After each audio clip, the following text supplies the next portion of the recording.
GPP. What's going on, fantasy football fans? I'm your host, Hussein the Brain, and you're watching The Couch. These are my NFL DFS picks for week 3. Some of the games I'm going to be targeting this week are the Chiefs-Ravens game. A lot of people will be targeting players like Lamar Jackson and Mahomes, so just be aware of that. We'll be a little bit chalky, and rightfully so, but we can kind of work our way around that by going with some of the players in that game, but not necessarily the quarterbacks. I'll also be targeting the Cardinals game going against the Panthers, the Eagles and Lions game, and might take a risk on this Giants and Tampa Bay Buccaneers game. Could be a bit of a shootout. And finally, another game I'll be targeting will be the Falcons-Colts game. I have a gut feeling that Kyler Murray has a lot of upside. He's been throwing for over 300 yards per game and has never really got those rushing yards that I expected. So maybe he will do something week 3. Going against the Panthers, we know they like to run a lot of plays. They love to pass the ball. And this could be the game where he gets some touchdowns and rushing yards. I absolutely like Kyler Murray in GPPs. And a lot of people have been kind of negative about me drafting him in season long. And he hasn't been great or anything, but still, over 300 yards against the Lions, over 300 yards against the Ravens. Those are some pretty good signs. And remember, that Lions game was a disaster until they switched things around, and then the second half was really when they got anything done. Kyler Murray had about -1 fantasy points heading into halftime. This video is sponsored by FanshareSports.com. It has lots of data on who's going to be contrarian picks coming up this week, who's going to be chalk. It scours the internet, the radio stations, podcasts, and players that are being overhyped. It lets you know, and it comes up with ownership percentages as well as a lot of other data. It's super useful, and they actually helped me come up with my picks for this week. Make sure to head on over to FanshareSports.com and sign up for a Fanshare Pro subscription. Get 20% off when you use promo code COUCH. Again, the link is in the description, FanshareSports.com, and use promo code COUCH. Another cheap option for quarterback is Matthew Stafford. And the Eagles, look, they got a good defense on paper, but their secondary has actually been pretty bad since they did win that Super Bowl against the Patriots a couple years ago. They have the players, right? They're good on paper, but they're just really not that good. And Matthew Stafford has been good this year. Another plus matchup in which the Eagles should score. Maybe they don't get off to another slow start, and the Lions will need to throw the ball. The Lions are a run-heavy team, right? A lot of CJ Anderson, a lot of Kerryon Johnson. Well, that hasn't really worked out. It's been a lot more passing. It's been Amendola, Hawkinson, Marvin Jones a little bit, and a whole lot of Kenny Galladay. And I expect the trend to continue. Super cheap, good value. He's going to need to throw a few touchdowns, though, for it to be worth our time in GPP, especially with guys like Lamar Jackson and Mahomes available. And this one I like a lot, and that's Jacoby Brissett. You can stack him with Hilton, and if you want to go really spicy, you can stack him with one of the 2 tight ends, either Doyle or Ebron. I don't know which one. A 50-50% chance which one's going to be the good one. But hey, I'm giving you those options there. Still super cheap. Playing at home, they should throw the ball a lot. Falcons don't have a good defense. And for contrarians, I do have Cousins and Mason Rudolph. And the reason, I'm not going to go over those guys too much, it's strictly for contrarian picks. The reason that Mason Rudolph, though, is contrarian is because he's priced at $4,800, and there's a much cheaper option I'm about to go over. And the reason why Kirk Cousins is contrarian is because he's been absolute trash this year and has completely let me down.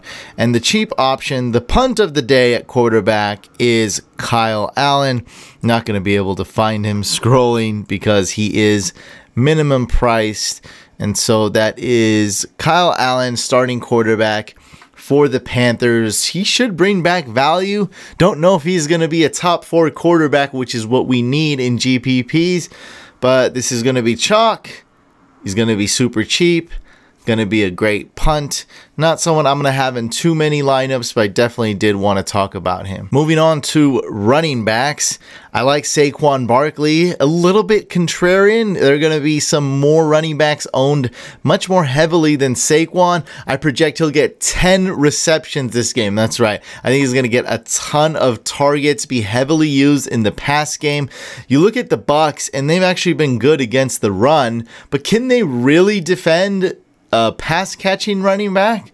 Well, they stopped C-Mac, but that's because the Panthers are stupid. They didn't do anything. They didn't use C-Mac properly, and they just focused on stuffing the run. I don't think they'll be able to do that with Saquon Barkley. 10 receptions. Write it down. Well, pencil it in. Pencil it in and then come back and tell me, oh, you did very good with this projection. There's some obvious picks here, and I'm not gonna go over the obvious wide receivers as well. One of my favorite running back, like obvious, like Dalvin Cook, Zeke.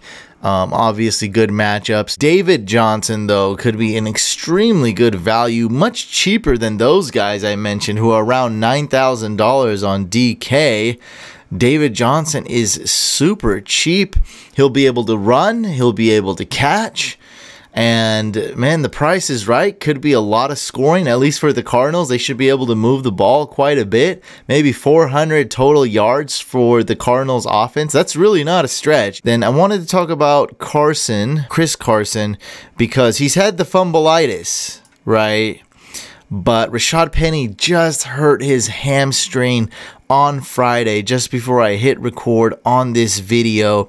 And Chris Carson, what's he priced at? $5,900, super cheap. Rashad Penny's nowhere near 100% or even inactive, so right now he's questionable. Chris Carson gets a huge boost. Would obviously be chalk, but might be well worth it. He's going up against the Saints. And at home, I think the Seahawks, man, they have a good advantage. Play a little bit of defense against the Bridgewater, then hand the ball off to Chris Carson. Get the dub. That should be the game plan for the Seahawks. And for GPP, I also like Joe Mixon. I really believe he's going to bounce back this year. Week 3 is not a good matchup. Could be a low-scoring game. Bills' defense is sound. They are solid. Don't know what's going to happen, but for $5,500, I believe in the talent of Joe Mixon. Look, he hardly played. He played a little bit, got hurt, rushed back from that injury. He can catch the ball. He's the starting running back on the Bengals. The Bengals have been moving the ball a lot well now that they have a real coach, a real offensive game plan. So just wanted to throw that out there for GPPs. I would be comfortable having Joe Mixon in about 10 to 20% of my lineups, maybe closer to 20% than 10, but no more than that. And wow, do I have a juicy one right here. I'm a hater when it comes to Devonta Freeman in season long. Told everyone, no, he's injury prone. Don't draft him. I'm avoiding him. But in DFS, when the price is this low and the matchup is this good, Colts are not good against the running backs. Actually, running backs in fantasy have scored a ton of points against the Colts. So depends on your scoring system, but they could be a bottom 2, bottom 3, bottom 5 defense when it comes to allowing fantasy football points against the running backs. So just wanted to make it clear, they allow a lot of points against the running back position in fantasy. Could be a high scoring game. Devonta Freeman, get us a couple big runs, catch the ball, and you'll be able to get back a lot of value for us in DFS. 4,400, we have Frank Gore. Did you really need me to tell you that?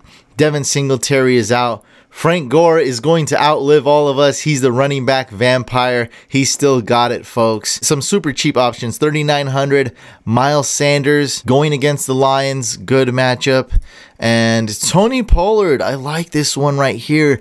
3,800. The Cowboys are more inclined to take out their starters once they have a 4-touchdown lead against the Dolphins. And maybe Tony Pollard doesn't get the touchdown call back this week. Cowboys always off to a slow start, so they didn't have an opportunity to ever do that. They won't be off to a slow start against Miami this week. Oh boy, this is going to be a bloodbath for sure. Cowboys are at home. And then I wanted a super risky one one that I don't trust much, but this is my job, right? To find you guys the ones that aren't being talked about, and that's Justice Hill. He did get some usage the first 2 weeks. Nothing to signify for me to go all in on Justice Hill or anything like that, but the game script's going to be different this week. Week 1, easy win. Week 2, they got the dub. Okay, they face the Dolphins, they face the Cardinals, and now they face the Chiefs. And if the Chiefs go up, they'll use Mark Ingram. Like, he'll definitely get his usage regardless of the game script. But then it won't be a Gus Edwards type of game script if the Chiefs have the lead. And this is the type of player we look for in GPPs. Home run threat, just like Tony Pollard, check, super check. And also, he can catch the ball. So you got those two huge check marks for Hill. The price is also right. Ownership will be way down, so it's going to be a contrarian pick, a punt pick. I like Justice Hill, but I don't trust him much either. I might have him in 1 or 2 lineups just to change it up a little bit. And then I wanted to talk about Darwin Thompson. Don't have much analysis, unfortunately. Don't know what's going to happen, but he is minimum price, $3,000. Has a tough matchup. LaShawn McCoy is questionable, and Damian Williams for sure is out. So I do expect Shady to play, but he's not 100%.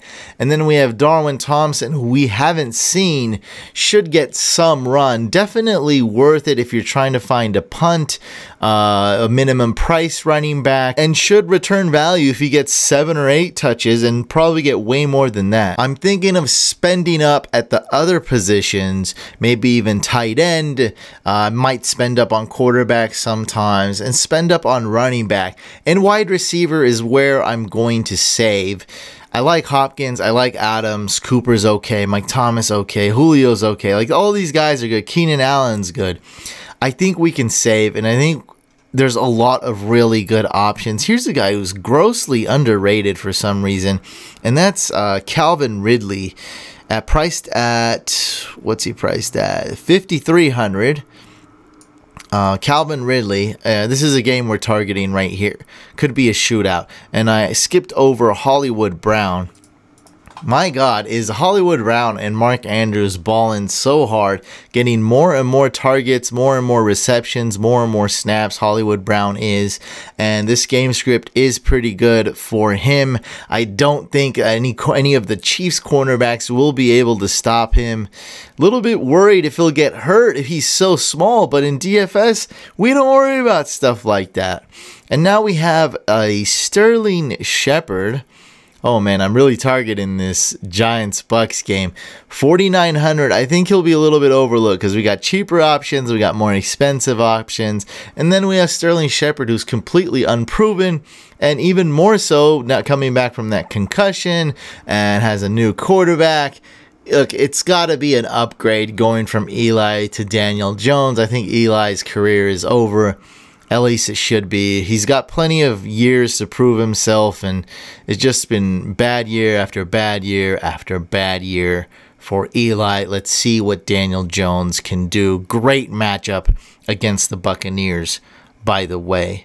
And then for some cheap plays, we have a Preston Williams. You can go with Devontae Parker or go with Preston Williams. Josh Rosen is starting. Let's see what this guy can do. Priced at $3,700. That's a good dart to throw. And he won't be owned, by the way, because everyone's going to be going after chalk right here, and that's Nelson Aguilar. Chalk that I may have to even eat in GPPs a little bit, but I'm not all in on Nelson Aguilar. Go all in on him in cash, but not in GPP. And then we have James Washington at $3,500. Don't really like him, but he's super cheap. Just wanted to mention that. Mason Rudolph, James Washington, they played college together, have a little bit of rapport, and Moncrief has fallen off a cliff. This should be his last year in the league. I don't think Moncrief deserves any more chances. This is your last year, Moncrief, I'm telling you. And then we have Damiere Byrd, super cheap punt, 7 targets week 2, 7 targets week 1. This is a game I'm targeting, and maybe he'll get 9 targets or 8 targets this week and get in the end zone. That's a lot of fantasy points for a complete punt, cheap minimum price play at wide receiver. For tight ends, I'm down to spend up, but it's as simple as this. You want safety, go with Ertz. You want safety, go with Ingram. I'm going with George Kittle. I don't like to play it safe. His bounce back game I thought was going to be last week, but it's got to be coming soon, and I think this is the game. Going against the Steelers, they're going to have to pick their poison. Stop the three-headed monster of Mostert and Wilson and Breida. Stop Deebo Samuels, or stop George Kittle. Pick your poison, Steelers. I think George Kittle is going to go off, and I don't think a lot of people are going to own him either. Some more options, of course, Andrews is an absolute beast. I'm starting him in season long. We got OJ Howard. I'm willing to give you one more shot. OJ Howard, great stack with Jameis Winston. The safety, the trust factor is not there, however. And then at 3,500, we have Hawkinson. So you may want to throw a little Amendola in GPPs, if not a little TJ Hawkinson. I believe one of them will do well. I don't know which one, but I'm pretty confident at least one will do well. Hawkinson is priced at 3,500. Not a lot of good cheap options at tight end. Not a lot of options, frankly. No Hunter Henry, no Njoku, and just it's getting slim pickings at tight end right now. For defenses, I'm going to keep it super simple for you. Go with the Patriots D. They're my #1 defense. It's well worth the price. My #2 defense is the Cowboys.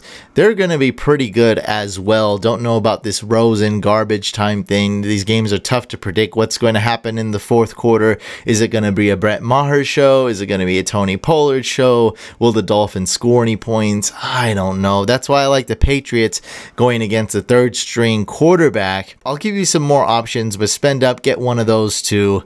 And I regret so much not having the Patriots in all my lineups last week. They scored so many points, and they got me the dub when I started them in season long, and I was in the green when I had them in DFS. That's how big of an impact they did have in fantasy. Some more options though. Packers at 3,400 going against the Broncos. 49ers at 3,200 going against the Steelers with the backup quarterback. Mason Rudolph's actually kind of decent though, but Niners are kind of decent defense as well, so a lot of opportunities there. And that's really it. Like I said, I would spend up. And I also have the Ravens D if you want to be a real contrarian. But I'm not recommending any of these. I just wanted to throw those out there.